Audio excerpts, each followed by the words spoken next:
Welcome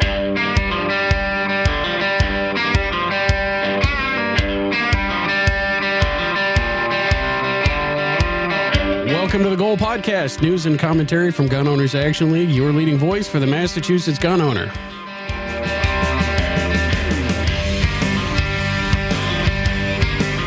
I'm Jeff, across the table from Garrett, and we are joined with Matt Capaldo, Hunt Fish New England podcast.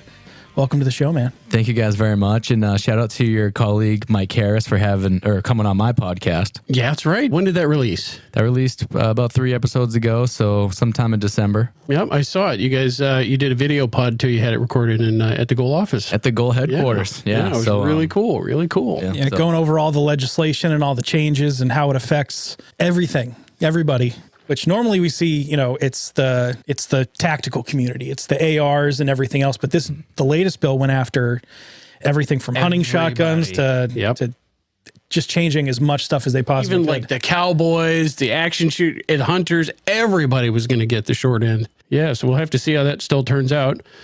Did you see the happy birthday to St. John Moses Browning, 169 years young. This month, January 23rd, 1855, right? Raise a glass to St. John.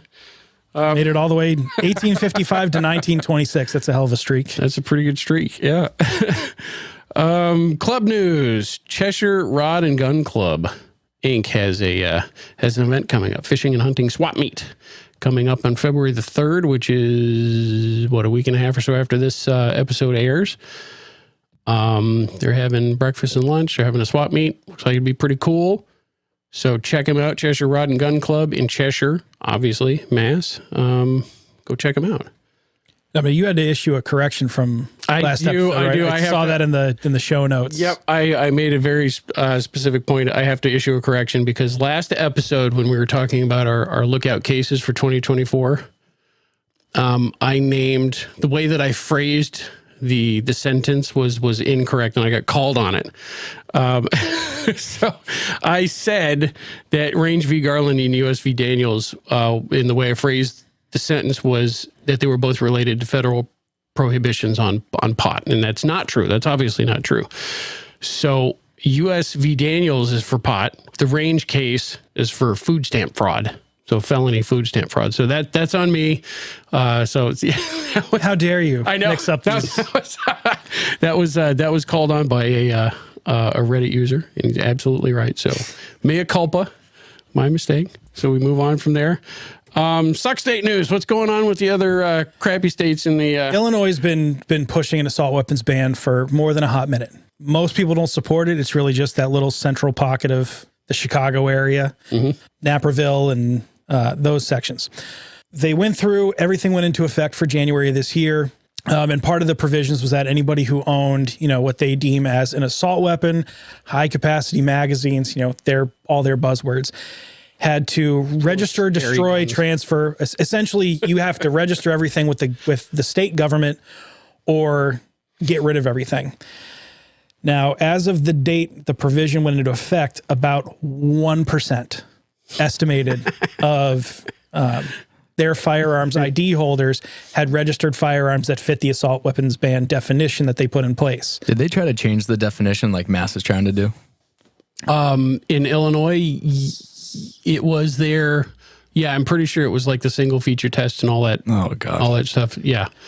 So by the numbers, it's roughly about 29,000 people registered, roughly 69,000 guns.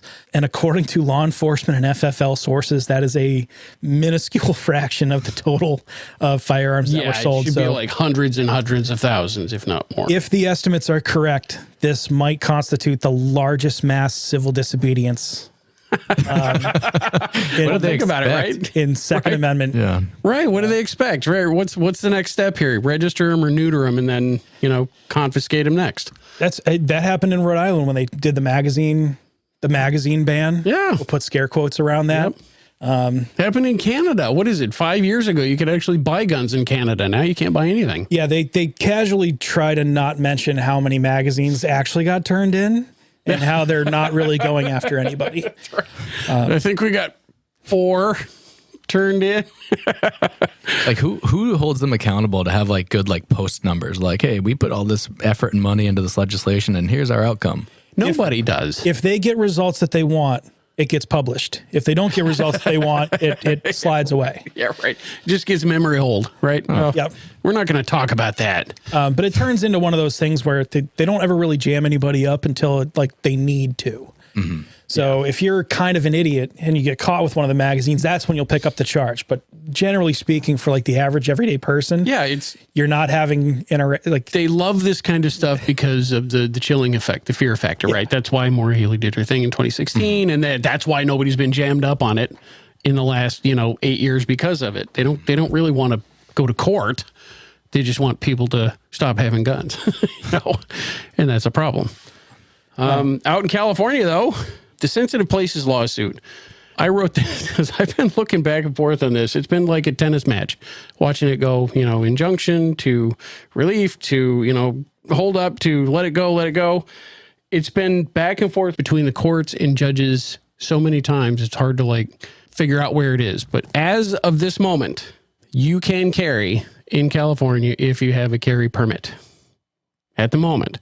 Interesting point about this case, though. The next place that it's going to go from here is to a panel, which is the same panel that most recently enjoined enforcement of the law. So the panel that shut down the law is going to be the next place that sees the next court action. So hopefully they'll reinforce it and say, no, this is stupid. Let's put it to bed. Hopefully. Yeah. But those are the kind of laws, and especially for the state of Massachusetts, when they start putting that in place and talking about hunting, is when they start talking about where we're going to make parks and places that are accessible to the public, gun-free zones. And what does that affect for public land access? Mm-hmm. If there's a hiking and biking trail, does that all of a sudden become a place where you can't have firearms? And how does that play into the hunting scheme? And, the irony is how much money is generated through Pittman Robertson and oh God, and how many people don't realize that So I like being able to walk my dog in there. How dare the hunters come in and it'll be just like that college student in New Jersey who was just trying to take a walk and gets mauled by a bear because they discontinued bear hunting. Yeah, it's going to be the same thing, but nobody wants to learn from the past. It's going to be coyote problems up here. It's going to be which there already are. There already are. Yeah, they're hiring sharpshooters to come in and take care of the coyote population. Which ironically, they had to start waiving their own laws to permit someone to go and shoot with rifle, as they put it, high-powered military-grade rifles and ammunition amongst houses to deal with these coyotes. When could have just said, "Okay, hunters, go to it." I hope they got written permission from those landowners. Just saying. We'll see you go out and there's a guy crawling through your bushes. Right. He's all done up in a ghillie suit. And, biggest gun news of the last couple of weeks. Wayne LaPierre is out at the NRA. Well, he was going to retire sooner or later. And that was the whole idea of when, previous factions and previous groups were coming in as what is the long-term transition plan. So, just like with the Patriots and Bill Belichick recently, you knew an era was going to change sooner or later. Too soon, man. I'm still raw. All right. So on January the 31st, his resignation will be effective. He cited health reasons. Totally had nothing to do with the upcoming court cases, but he cited health reasons.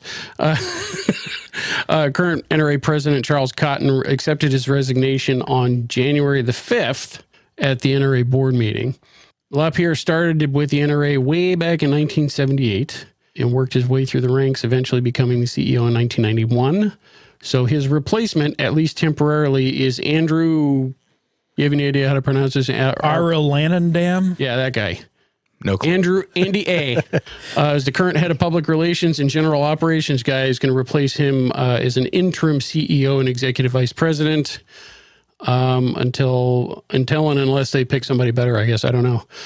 Here we go. As we record this, his civil proceeding or the civil case in New York is proceeding, right? It's ongoing even now.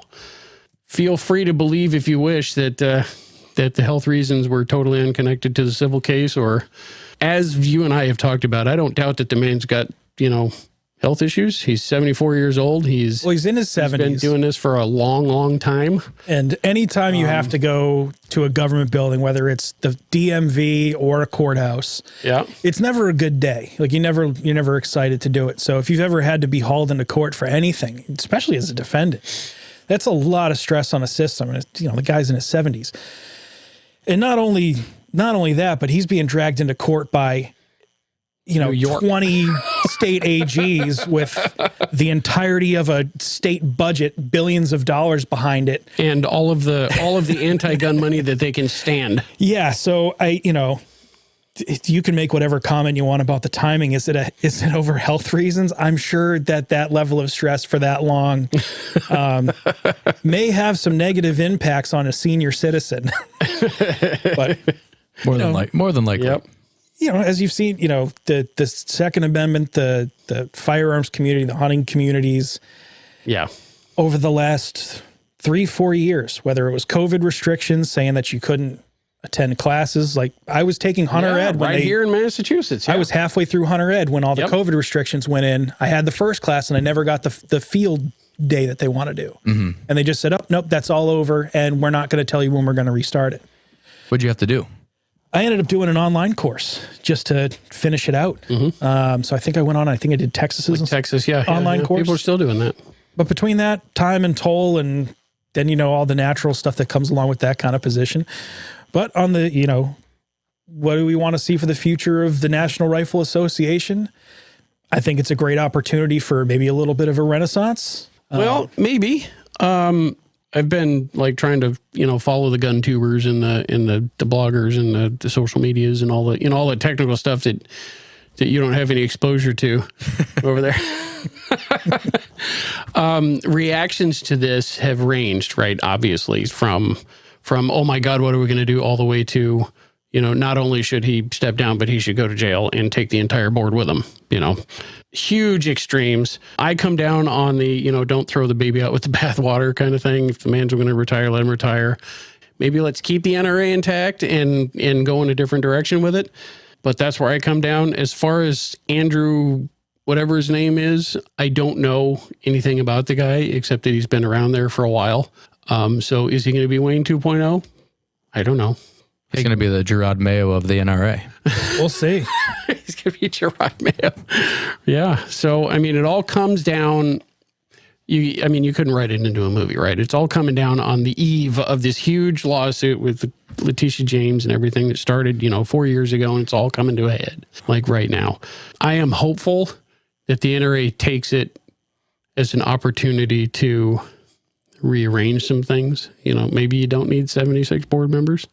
But I don't know. Maybe that's asking a lot of an organization that has that much inertia. I don't know. Where do you come down on it? I've been a member of NRA in the past, and I agree. Sometimes I think if an organization's top heavy, it kind of loses momentum at the end user. So I don't really have a good enough opinion for it right now, but I do think sometimes less structure is better and just let some key players do the work. Yeah, a little renaissance never hurt anybody. So.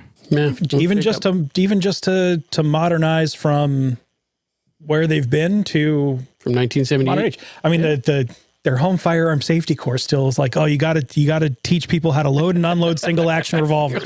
Okay, yeah. And you go, okay, okay, that's nowadays the only people that are really shooting that are like cowboy action shooters, and sure.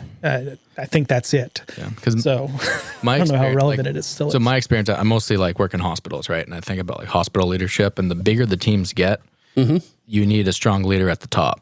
You can. And it all starts up there, in my opinion. But if you have a board that's cohesive, but I feel like the bigger it gets, the more problems can come about. Well, I agree with you. Maybe 73 is a little much. It's that's kind of a lot of people, and the board is big enough that the factions have sub-factions. Right. You know what I mean? Yeah. It's so huge that, what are your chances that a board that size is going to be able to be effective at pivoting and making decisions. So what do they end up doing? I don't know. I'm not a member of the board. I don't have any inside information, but to me, it seems like a board of that size can't be nimble, and therefore they just end up being a rubber stamp for whoever's in charge, right? Yeah. Well said. I don't know. I agree with that. I don't know. Hopefully it comes out good. You know, the civil case in New York is pending. Well, not pending. It's actually underway now. Well, I think that's a CYA on her part, because they've been trying to get a lawsuit through and get any sort of win. Yeah. I mean, for her, it's a career builder for her. Yeah. Yeah. So that's why I say, like, I kind of believe that there's health reasons involved. I've never had an attorney general decide that their entire career is based on destroying my life. Right. Where do you go from there? I'm having health problems just thinking about it right now. Yep. Obviously, keep an eye on this one. This is going to be big news, especially as the case works its way out and resolves itself. I just don't know, you know, if for this kind of case in the court that it's in, the judge has already ruled that dissolving the NRA is stupid. It's already been like taken off the table, because they went in there and said, well, we just want to dissolve the whole organization. They're like, no, that's like not even common sense. That's stupid. So what's left? You know, the judge could do like any number of things. He could go in there and restructure things. He can make demands and, you know, conditions and things like that. So I don't know. I'm curious to know how the civil case is going to work out. Well, here we are, just one foot in front of the other, and we'll see how it turns out. Yeah. Bringing it down to the state. Did you read this piece? I just copied like the whole text of the piece in there, but basically speaking, there was a piece in the Boston Herald about the state Senate getting ready to unleash their own version of, well, I don't know if it's a version of, but their own gun control thing. We don't know what it is. We don't know what's in it. We have no idea.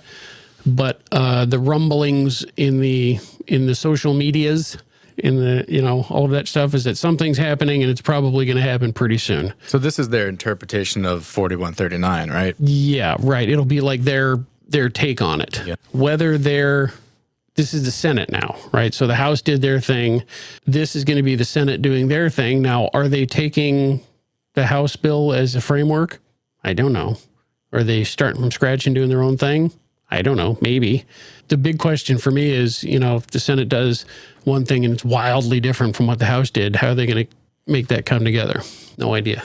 Rumor has I do know it's not going to work out for us, but it's not. And but I have heard that that the Senate's not going to adopt a lot of the House's language, which is, I think, positive. Which makes me hope that they're not going to change a lot of the definitions. But yeah, I hope that's true.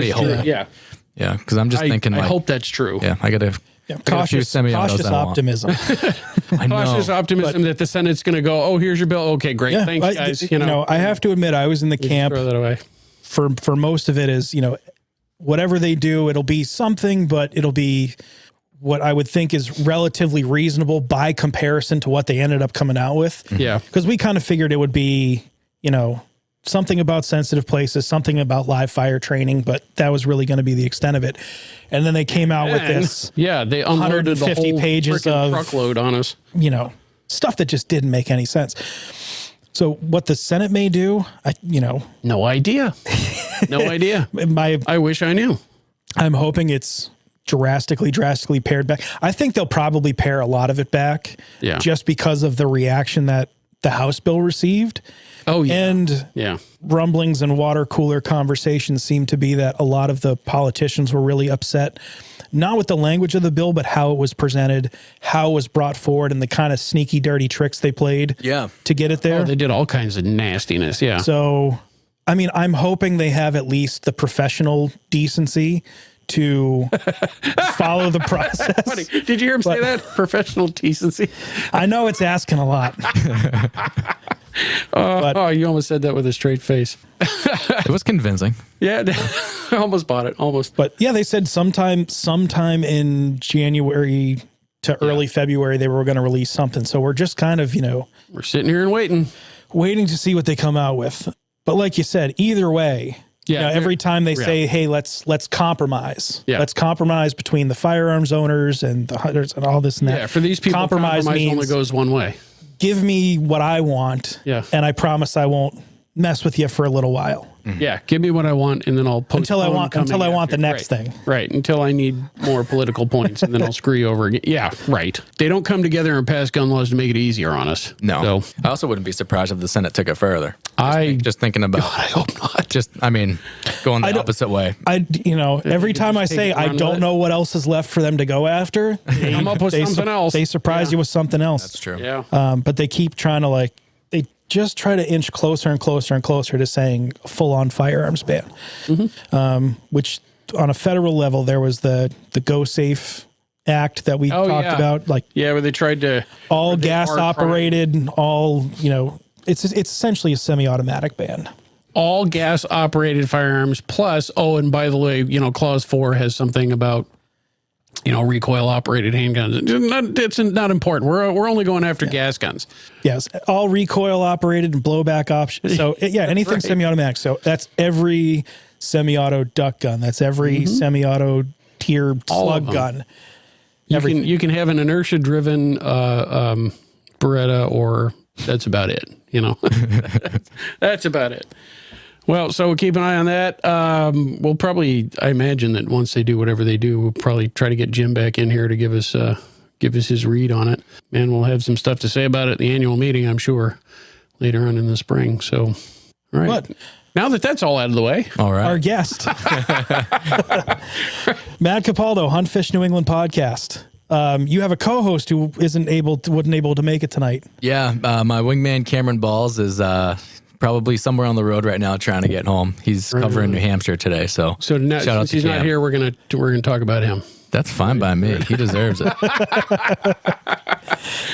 But shout out, right on. So tell us about the podcast. What you guys are putting out there, and what the gist of the show is. What can people expect from listening to an episode? Well, I'll say this. I've been sitting here watching you guys, not wanting to jump in because you guys are a well-oiled machine. Truthfully. What a nice way to say it. No, flattery will get you everywhere. No, but thanks for having me on, and it's good to see another podcast operate and everything.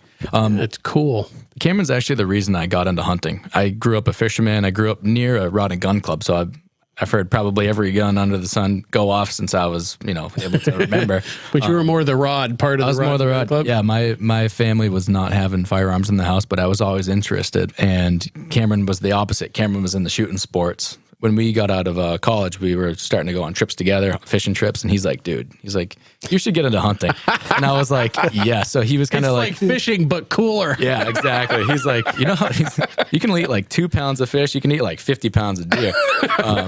So yeah, Cam got me into that, and we started doing some really cool trips. And each trip that we did, we realized there was a local outdoor industry, and that just had a really cool story behind it, whether it was a lure we were using or a company or a guide that we were utilizing.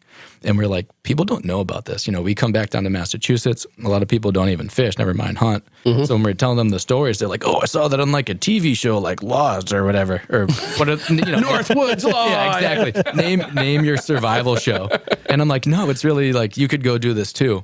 So what we wanted to do was really showcase those local companies, whether it's a guide service or That's a really cool idea. So our podcast, we have companies on, so pretty much anybody who is a owner of a company, if they're a guide or lure maker, we have them on to showcase their product and also to cover some of the lore behind hunting and fishing in New England. So we have content creators on as well. That's awesome. Yeah. So that's what we've been doing. We had a slow start. We weren't very consistent when we first started getting going. It was February something. We released it in 2020, and then we all know what happened after that. So we got a minor hiccup. Yeah. So between Cam and I, we got a few kids later, and we just started to get a little bit more inertia this year and focusing on the podcast. And very cool. And like we were saying before we started recording, we just hit episode 21, so we're worldwide top 5 podcast platform. Top 5%, baby. But this year we're really going to focus more on using those services and using those products in the field and pumping that stuff out in video form on our YouTube on our YouTube channel. Showcasing the local business. It's a really cool idea. Yeah. And looking at doing product review and yeah, that'll probably come in part of the videos. There's a lot of guys who are already doing the product review, so I don't want to step on their toes per se. What I really want to do is showcase the experience and the products in the field. I'm not seeing really too many people do that right now. I like it. So I mentioned I mainly got into the outdoors through fishing, and we used to go. I have to give a plug to a company because this is kind of how everything got encapsulated in my mind. Every year since I was a freshman in high school, so it's been almost 20 years, my family and I have gone to Bear Spring Camp, which is in Maine. It's in the Belgrade Lake region. Okay. And it's a 4th generation Maine-owned company. So it's just, that alone is impressive. But when you go there, right? You get a really good dose of like the modern and the original. So they have 30-something cabins on this cove it's the biggest pond in Maine, but it's really a lake and has like 4-footers on it all the time. An inland sea. But in going there for so long, you get to know the family, you get to see the operation, and you just kind of fall in love with it, and it has its own lore to it. But then you realize, like, Peggy, who's the current owner, she learned from her mother, who learned from her mother. Awesome. But now she's training her son, who's taking it over. And then you see all these guests who have been coming for their whole lifetime. Right, yeah. We've been coming here 35 years, and yeah. Exactly. So that's when it kind of like, in my mind, I was like, this is so cool, not just for the fishing. It's great pike fishing, great smallie fishing, and a lot of good moose and deer hunting up there too. But as we started hunting and doing these experiences together, Cameron, our friend Ray, and I, we would come into these other guide services or companies that had just as cool stories. And we're like, nobody shouldn't say nobody, but that's like, where's their platform? A lot of these people have their own social media, channels or what have you. Yeah. But there's not one centralized place for it. So we're hoping to be the leader in that in the years to come, bringing all that together. And that's really cool. So you focus all of New England.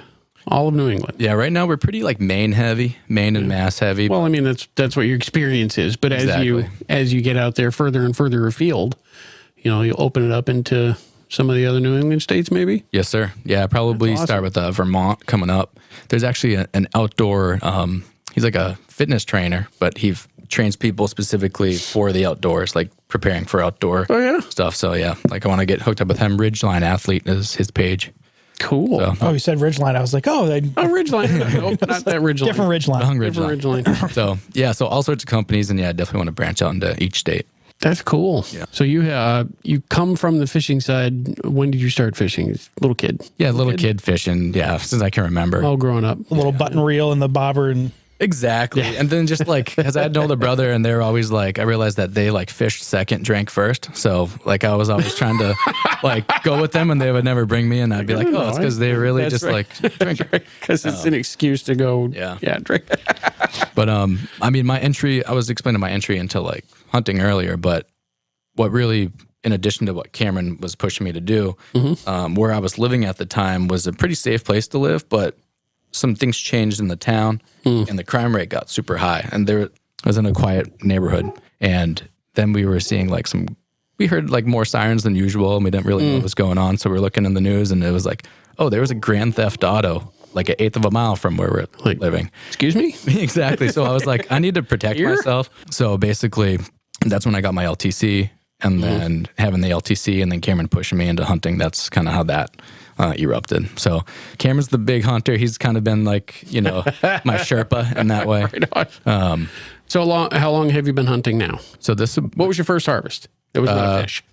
First harvest was not a fish. No, I spent like thousands of dollars on like tree climbing stuff, saddles and stuff.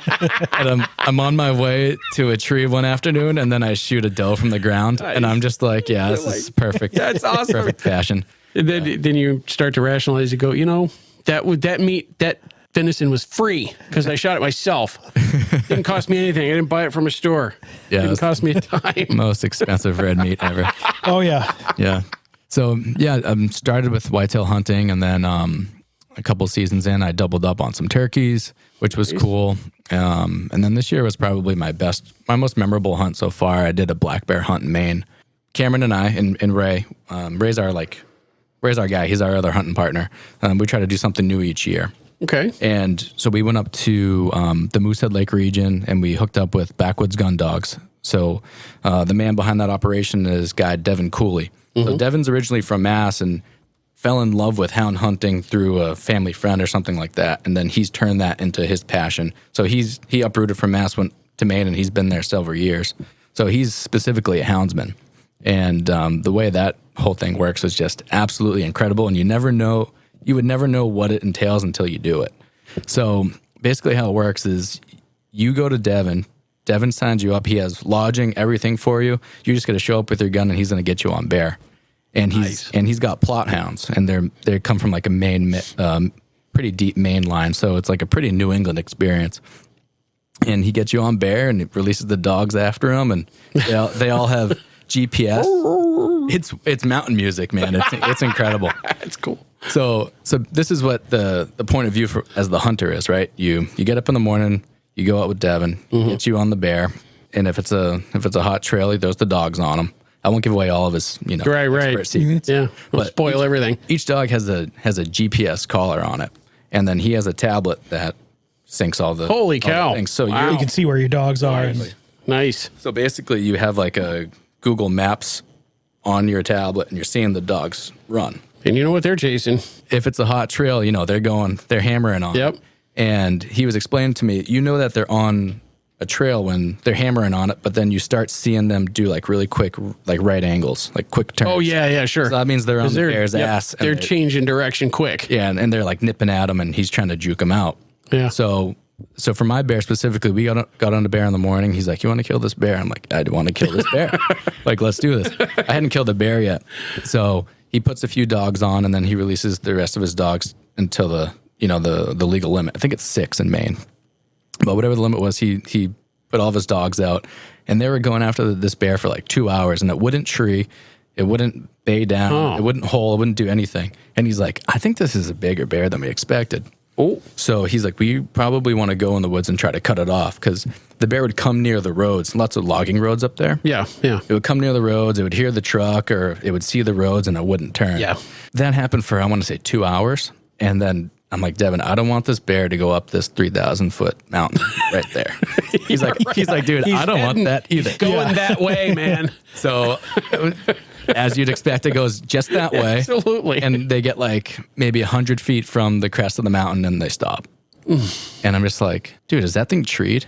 That's a hell of a hike. He's like, "There's no trees up there." That's a drag. Yeah, exactly. So he's like, "Yeah, there's no trees up there. So that thing's probably bayed up. Just means it's on the ground and some blowdowns, or it's holed. It's in a hole." And I'm like, "That's fine by me. I don't want to shoot it on the run anyways." So we drove as far as we could in this truck, got out, and then we hiked all the way up to the top of the mountain. And it was incredible. Just like you got closer, the dogs got louder, and you're seeing all sorts of different terrain. We walked through like an oak flat, then we walked through some pines, then we walked through this like mossy, rocky, kind of like Hobbitville type of situation. Then you go through, another oak flat, and then we finally come up to the crest where the bear was. Yeah. And this was like a cliff face with a little bit of a bench under it, and it was all like old hemlocks that were dead and still standing, all moss and a ton of rock. And that's where the bear had holed up in like a little. So you got 6 dogs hammering. Hiding out. You can't see the bear at all, but we got about 50 yards from it. Devin's like, "Rack one, safety on, you're next to me. Don't shoot my dogs." And he's like, "But don't shoot until I tell you." And then he had the whole game plan. So he like calmed us all down. And so we go up there, and this bear is legit in a hole. It was almost like a rock formation that looked like a doghouse. And the bear was just tucked in there and just got like defending itself from the dogs. And he's like, I had my ear protection in at the time, and I was using a pump action rifle, 300 Savage. I kind of like the old school round. Right on. And he's like, "I'm going to pull these dogs back, and you're going to shoot this thing in the head." And I was like, "Really?" I was like, "Yeah." He's like, "Yeah." Okay. So I'm standing. If you just picture a doghouse, I'm standing on it. On the top of the doghouse. And then he pulls the dogs out, and I step in front of the doghouse, and then, yeah. Wow. Took care of business. Lights out, huh? Yeah. Dirt yeah. What was the heart rate at coming around that corner? Oh, man. And I got to give Devin praises, because like Devin you have to meet him. He's a wicked good dude, but like he's serious when it comes down to it. Like this is his whole livelihood. This is his passion. This is business, yeah. Yeah. But like our safety is his priority. So he wants to make sure you have the orders right, Yeah. So he calmed me down. My heart rate wasn't too high. I was just like don't trip. Dude, if I touch you, you're going to take off like an airplane. Dude, like, chill out. Yeah. Let's bring the heart rate down. So it was a pretty incredible experience. And then I just released a short, actually, of me pulling the bear out of the hole. So So we had right on. So we had to move some rocks. I had to put a dog lead around its neck, the bear's neck, and then basically like Devin goes, you got to kind of wiggle and jiggle it to get it out of the hole. And so I was like, whatever, dude. I was like, I'm just going to brute force this thing out, and it was not coming. So I started wiggling and jiggling, and the thing came right out. Oh, geez. I mean, what does a bear weigh full weight? Right, seriously. So it's got to be a few 100 pounds. So this bear was probably like 1.5, 2-year-old. She was about 150 pounds. So right on. So not the biggest bear, but a respectable first black bear. Oh, yeah, right on. Still pretty hard to pull out of a hole. So she wasn't cooperating. But yeah, the comments I got on that short was pretty funny. Yeah. Some guy originally was like, I'm going to report this. And then he's like, actually, never mind. And I'm like, what? It did go back and forth. But why would you say other people were like appalled at it, which it was a pretty graphic video, but it's the realities of the situation. But yeah, it was really, really, it was almost like, can't even describe it. It was something that I've gone bear hunting before. Yeah. And I never expected this to be the outcome of my first kill. Because you think about it, like the dogs are trained to put them up a tree. They're trained to bay them, but to shoot it in a hole on a cliff, in my favorite state, it was different. Yeah, it was amazing. So, so then you have to bring it to a tagging station and then check them in. Yeah, and then that's got its whole local vibe to it too. You had some people from some other vacationers from out of state, and they're like, "What is that?" I'm like, "Okay, that's not a hunter."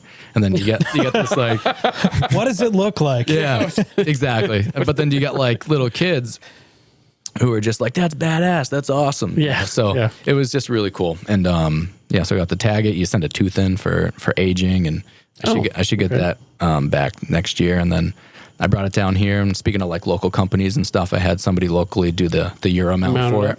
Yeah. Right on. You could get your tooth back. Yeah, I need that tooth back. Yeah. No, so I guess every year they release the report for it, for the aging.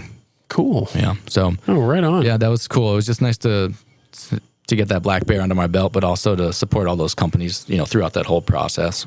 Yeah, because it really is. I mean, it's, like you said, it's the guide, it's the local people, even the people that run like the grocery stores and stuff. It's like a whole economy. Exactly. Like we lost a dog one day on the first day. Well, we didn't lose it. Like we hit a rainstorm and this one bear took us for a ride. So we went to the local store and we're like, hey, like, can you get in your radio and tell people to look out for a pup? We're going to go up, double check. Yeah. And she was like, of course. And like everybody knows each other and everybody pulls together. Yeah, it's a really great community up there.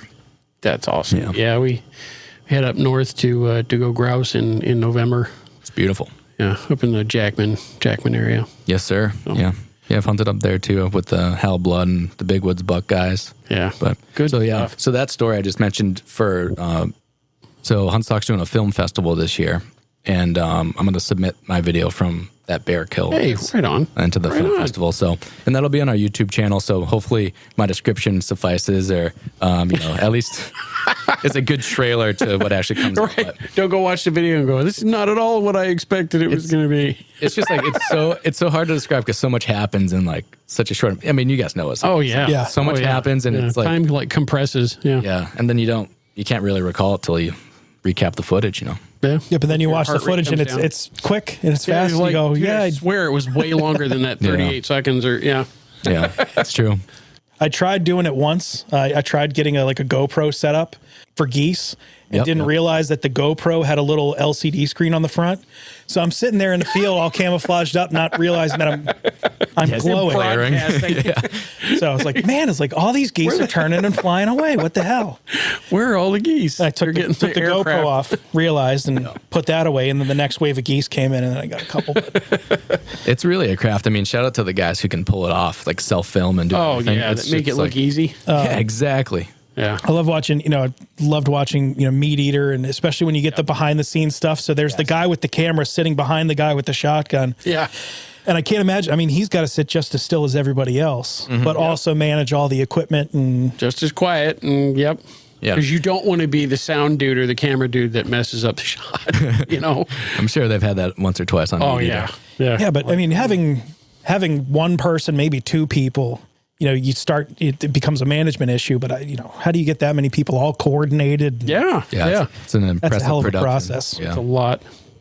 Yeah. So that's just one example of what we hope to pump out, and I would just love to to know that we're supporting the outdoor community in that way. That's really cool. Bringing business to people. I like the premise. I like the premise that you're focusing on telling the stories. I don't know. It's almost like a travelogue, but brought into the new era. Yeah. Yeah, and telling the stories that people don't really get to tell their stories. Yeah, and also supporting local. And that's the other big piece. I had some family come from out of the country, and before they went back, they wanted to have some American-made souvenirs to bring back, but everything that they wanted to bring back was not made here. We won't say where it's made, but it was not made here. It was not made here. And then that just kind of opened my eyes too. Like so much stuff that we have and buy just is not American made. So that's the other thing we want to push is supporting the local companies and American made products. Absolutely. Yeah, because I find you get amazing quality stuff. Oh yeah, amazing quality, and it works better. Yeah, like most of the time, it works better than the other like big box store stuff. And you have, especially if you can build those connections, like we talk about it with like local gun shops. When you have those relationships and you build, if you have an issue, you're going back and you're talking to Dave. You're not calling a 1-800 number with a customer service rep center halfway around the world. And yeah, I'm going to go back and talk to the guy that I bought it from. Yeah, and it was cool. So my wife bought me something from a local company that I've purchased things from before, and he kind of sent like a handwritten thing, like, "Hey Matt, like I know this is for you, like happy holidays," So it's like little cool stuff like that is too. Cool. That's awesome. It was like support local businesses. Indeed. Yeah, and that's where you find the little things that you can't find otherwise, especially the experiences and the people, and I think that's what makes it more fun. 100%. Oh yeah.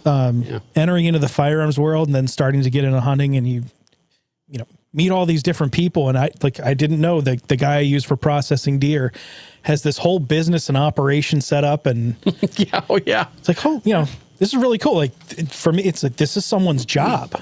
Yeah, this is their 9 to 5, Monday to Friday is cutting deer into pieces. He's got a whole team of people. Right. Yeah. And then, take the skull and go over to another guy, and that's his gig. That's his business. And what this guy does is just make a ton of Euro mounts. Yeah, it really is cool. Yeah, so happy to get that Euro mount back today. It's a nice deer. It looked nice. That was a nice one. You did a hell of a job getting that antler back on there. So we were talking before the show that good job. Gave him the skull, and he sent me a picture message, and one of the antlers had fallen off. So he's like, "All right, I'll get it back on there." Like I got some good news and some bad news. But that was a fun one. I got that one. So I hunt in Zone 10 for Massachusetts, which is like me and I guess 8 other people. Yeah. I think so. But absolute like golden ticket of it's a privately owned farm.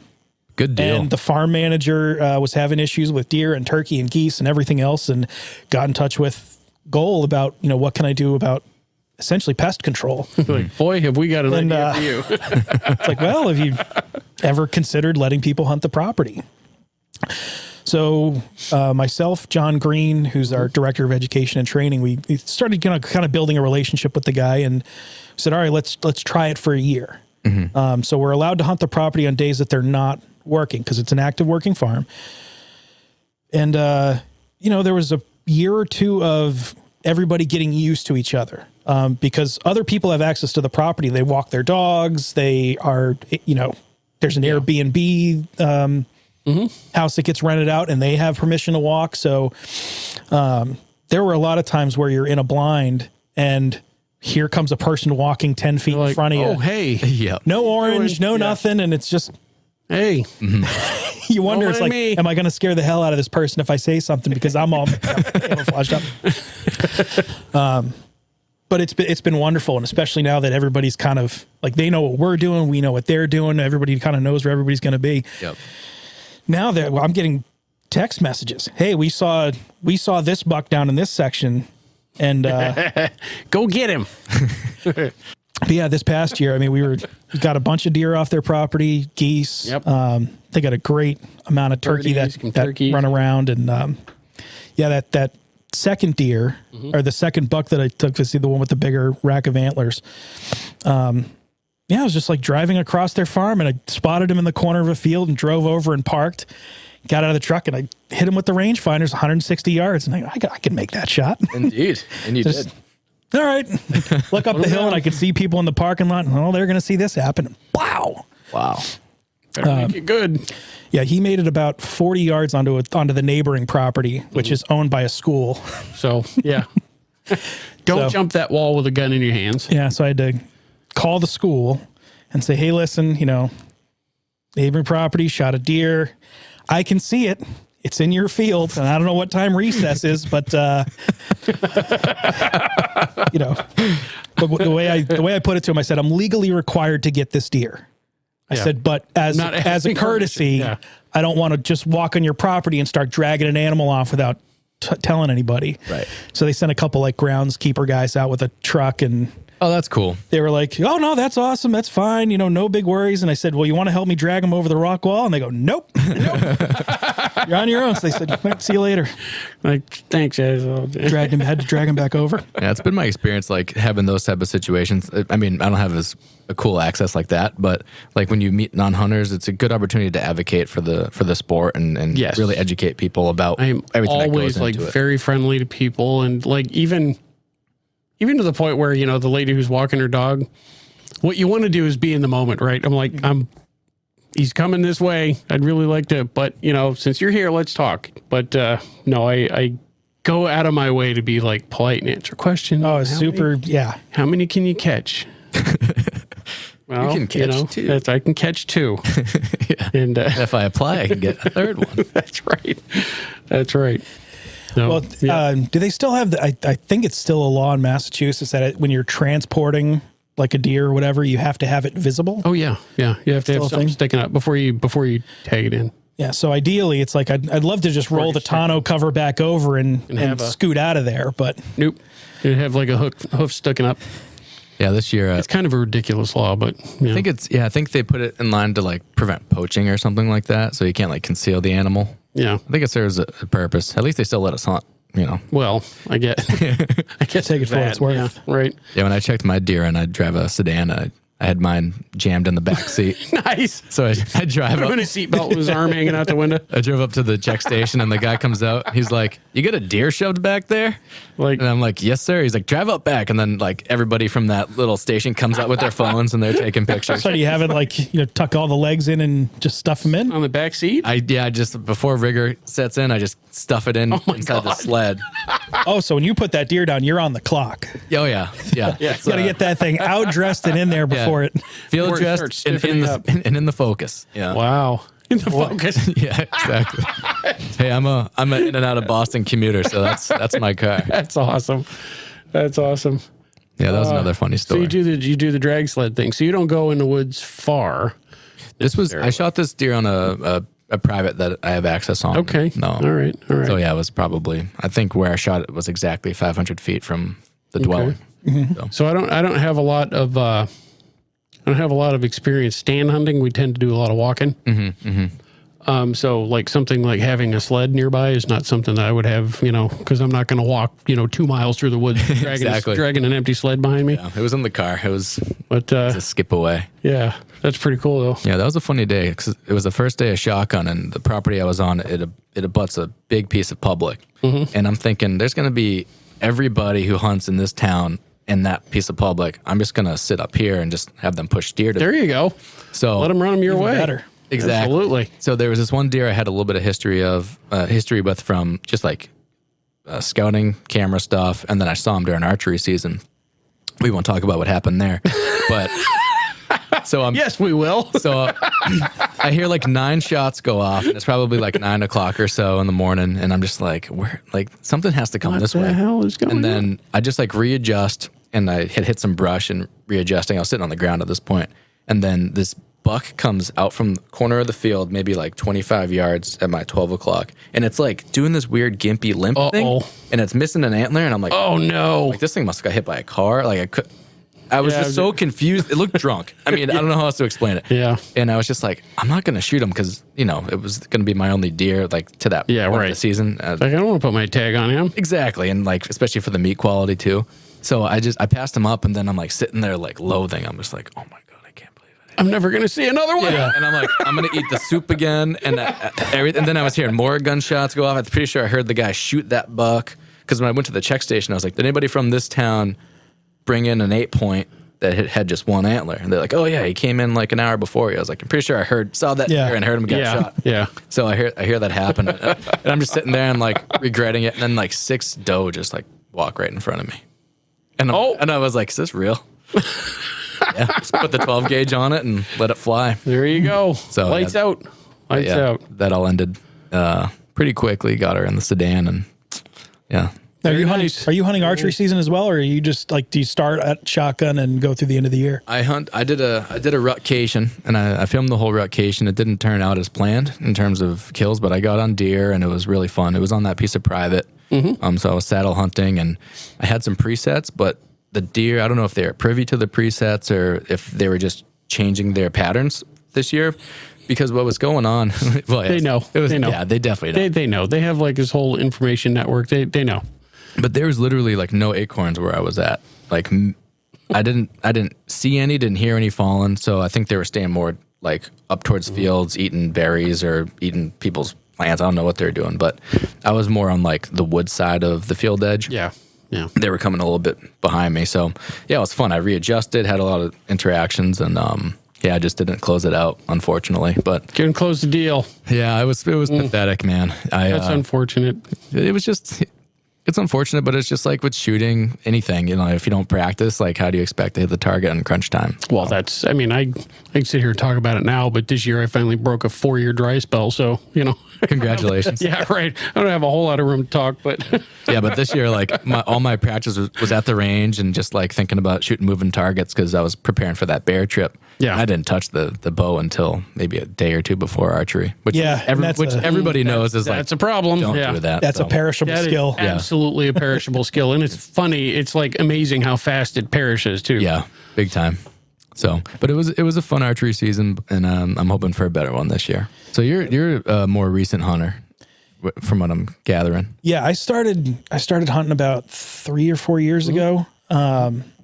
Like I got my license the first year and then like didn't really go. And then I think you just finished your 3rd season, I think. 3rd season of like I'm actively getting out hunting. That's great. And not just hey, one day out of the season I'm going to go try to walk on some public land and see if I find something. That's a great season, man. Yeah. Yeah, right? I went from in a couple of years the first year I got a fall turkey and then never saw anything through the rest of the fall. The follow-up year I got skunked on the spring turkey season, didn't get anything. Turkeys got a bunch of geese I love hunting turkey. Yeah. Almost probably more than hunting deer. Oh, for shame. I don't disagree entirely. I think they both have their I haven't hunted turkey yet. There's something different about it. Yeah. There's something different to me of waiting patiently for the big moment as opposed to like the game that turkey hunting becomes. Yeah, exactly. Okay. Yeah, it's the trickery and the subterfuge and you know. So I've been out to the farm for deer, but I haven't been out in the springtime. I'd like to go. It's a good time. But yeah, that fall I shot a bunch of geese because they fly in by the flocks and they're stupid. But then nothing for deer, and then coming into this season, it's just the lessons you learn. Yeah. Along the way of you make your mistakes and then you start to piece it together and learn kind of not just what you need to do, but what you need to do for that property, that area, for the animals in that area. How do they respond? And I got both my spring turkey tags punched. I got my fall turkey tag punched, put a half dozen geese in the freezer and then 2 deer in archery season. And then that buck it was in shotgun season, but I shot it with my muzzleloader. Because I just go straight muzzleloader. I don't mess with the shotgun stuff. You got a full freezer, sir. Yeah, I had to buy a little 5 cubic foot job because I just have my regular freezer in my apartment. Stand freezer. Yeah, I was dropping hints going, I got a freezer in here. It's got plenty of room in it. Just telling you. Yeah, it's just the thing that bums me out is like, because I'm a newer hunter too, and then you have this legislation that's coming in that's going to affect it. But I'm like, let's screw that all up. It's going to screw it all up, and it's going to screw it up for my kid who I want to get. And that's the hard part is, and some of the guests you've had on have talked about it is, especially the younger guys of, we want to see this tradition keep going. Yeah. And when you see the legislation come through, is it's meant to have that effect of making people just say it's not worth the hassle. It's not worth it. It's off-putting to the next generation. Exactly. That's the whole point of it. They want to the chilling effect on us or on our generation will make it harder for the next generation to be into it. It's just priming at the end of the day. It's just like what they do with advertising and playing the long game. Yeah. Well, there's been a challenge over the years of kind of getting the entire, what I would call like sportsmen and women community together, cohesive on something. Cause you know, a lot of clubs you go to, you see the skeet and trap guys and they kind of compete against the pistol guys or the action shooting people or the whatever. Everybody's back when we started this conversation. It's what you said. They're like, this time they're coming after everybody, so all of those like old rivalries where the skeet guys are like, I don't care about those black rifles. All I care about is my skeet shotguns, Yeah, and likewise, guess what? They're trying to screw you over too. And likewise, the guys that are doing the plate carrier tactical training are like, what do I care if they change public land laws? Exactly. Right. I don't hunt. What do I care? Doesn't matter to me. It's like, no, they're trying to bone everybody this time. So seeing that, kind of all the communities start to turn towards, seeing what some of the issues are. And the reality is if you want to get into hunting or even just firearms or any part of it, you sort of have to almost get a school of hard knocks law degree. Exactly. To understand all the rules. Understand the basic rules. Yep. Yeah. Enough rules to keep you out of trouble. Yeah. It's true. And just to be able to access the legislation online is challenging enough. But then, But then like when you're, like Mike was explaining it to me, it was like you have like your main piece of legislation and then these bills come through and they change the legislation. So they're referencing different lines and stuff, but you don't get that on the online version. You need this multi-$1,000 edition of books of MGL to reference. Right. But then like the language, it's like the way that who talks like this? It's written in legal language. Replace word X with, word Z in the law as it appeared in 1992. And it's all kinds of, it's confusing, and you could argue that it's confusing by design, right? Almost in a way. Yeah. Yeah. So the guy that's been duck hunting from his canoe for 60 years trying to say, I don't know, like you need to understand not only what this does for you, but what this does for the future. And your grandkids are going to suffer because of this. If you want that hunting tradition to continue, we need to, we need to kind of pull the sled in the same direction. Yeah. But that's why I'm so grateful for Goal. I mean, having all the work you guys do, like you guys, you're volunteer, you're getting the word out by way of the podcast and doing all the work with your board. But then like Mike and the rest of his team too, like if it wasn't for Mike, I wouldn't be able to decipher that law and understand what I was really reading. Like when I had him on my podcast, my like jaw was on the table. I was like, wait, what? That's what that says? Yeah. And it's crazy. And it's just, and you find out one of the rules of the legislature is they can just suspend their own rules. Yeah. When it's convenient to them. Like, and you go, wait a minute. It's like, I can't option out of the rules of bag limits and hunting. And right. I can't say, you know what? I think I'm going to take that extra shot. Yeah. And I'm going to suspend that rule for this year. Yeah. And then to know what actually happens like on the floor, like the dirty trick we were talking about earlier. 4139. Yeah. Yeah. Yep. Just like what a dirty trick. It's like, you just can't know. You just can't. That's why we don't like throw the dice and read the tea leaves. I could sit here and go, oh, the Senate's going to do this and this and this and this. I have no idea what they're going to do. Right. No idea. Yeah. But for somebody like me who's kind of new in the sport and everything, like I do rely on Goal to better understand these things. I might not fully 100% understand it, like the people trying to make the law, but at least I have a window into it now because I speak healthcare and all that stuff. I don't speak this law, and I'm still figuring out the whole firearms thing in general, right? So, no, I'm very appreciative of Goal, and it's good to have it for it's good owners. to have people whose like actual job it is to understand this stuff because that's like they actually get paid to sit there and read. Yeah, and it's very much a full-time, if not more than full-time job. I don't envy their position at all. Yeah, no, working for a nonprofit, you're working for a nonprofit, man.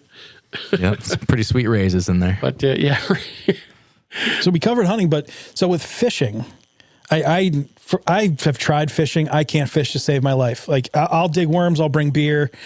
But if it was a matter of survival, we're gonna die.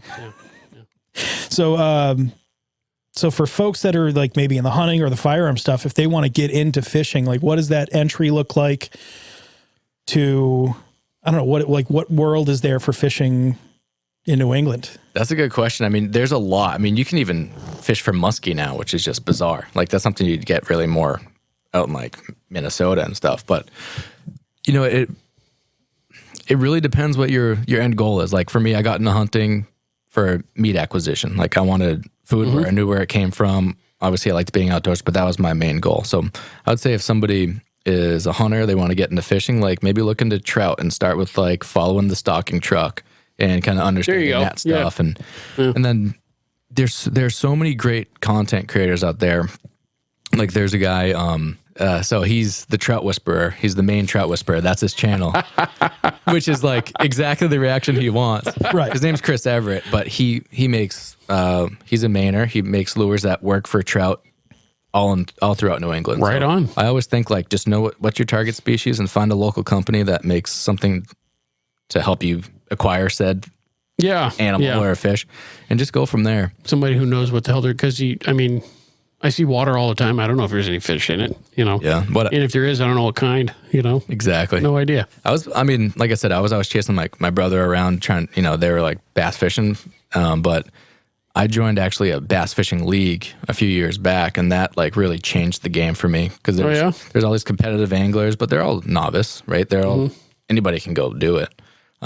So I was like, why the heck not? Like at the very least I'll learn something new, and it changed the game for me. So then when I kind of learned everything I was doing was wrong. And, and then I got into it. You do. And then I got into it that way. I became a better bass angler, but at the same time, I became a better trout angler. And then I started meeting more people.